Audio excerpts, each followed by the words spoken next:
Yeah, legalize vibes, milalize mic. Got you man.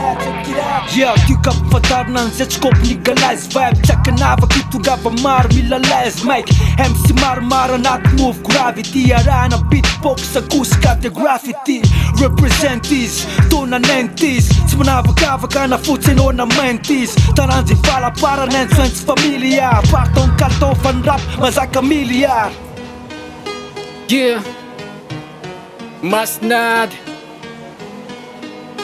Legalize vibes 3. Yo, delay pop kaltao. Natao anao, nabagi ng paltao. Lasaw, andaw, lefavaw apartaw. Lasaw zay mbola tiao, kuzune kamanao. Fandian fatelong vibes sa legalize.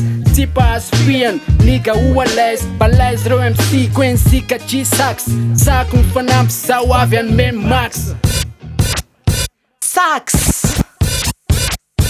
Yeah, de jaarkom nee naar die envelop wielen tonen wam karfi jara kan koffie Nicolas web jara kan die van tonen si full na rap kas na classic Alamin pro din number 1 jara kan naram le pilina de no ati no de umina ya no de max chile baby vampu de jara Yana rölle tena maximumia Amtevana bejazlan tanyami toninga Ifata zerum check microphoninga Legalize vibeless jaft tunga de boninga Anti pas the micless MCs Beatbox a bigger DJ ka ladies Elat smets the mana take it easy Champ gambun zikan Mr. DJ